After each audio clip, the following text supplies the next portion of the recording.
In a traditional classroom, when you need to work in groups, it's very, very simple. You move off to a particular side of the room with a number of students, or maybe you push your desks together. In our collaborated classroom, it is actually just as easy, even though we're working online.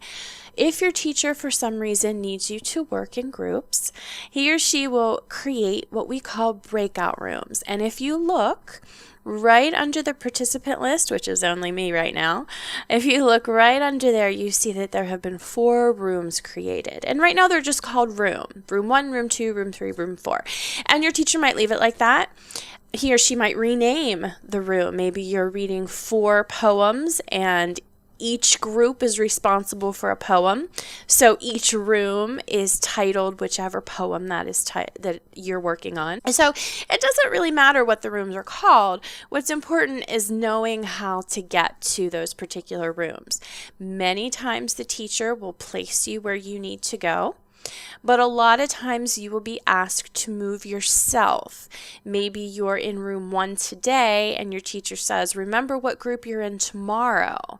So when you come in tomorrow, you remember, I was in group 1. So your teacher says, go ahead, move yourself into the room that you were already in. So you would be able to move yourself into room 1. So that's what we're going to learn how to do today. Again, oftentimes your teacher will move you, but if they turn on the particular setting where students are able to move themselves, you'll have that opportunity to do that. Now, since we have breakout rooms set up, you see a rectangular button labeled main room. That is where I am right now. That's why it says main room. If I click on that button, you will see that I can have a choice here between rooms 1, 2, 3, or 4. So if my teacher asks me to move myself, once I know what room I need to go to, I can click on this main room button. And if I'm supposed to move to room 2, I can certainly do that. I click on it, and boom, there I am in room 2.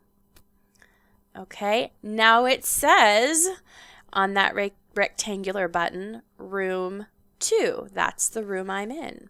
So there are a number of different reasons why your teacher might ask you to move into breakout rooms. So it's good to know how to move yourself so that you're not worrying about it later. I have to move into room 1. I don't know how to do that. Instead of worrying about how to get into room 1, you just got to worry about what your teacher wants you to focus on, because you know how to move into room 1. You should be aware, though, that your teacher can always see what's going on in those rooms. They can see who's typing, who's using the microphone, and so forth.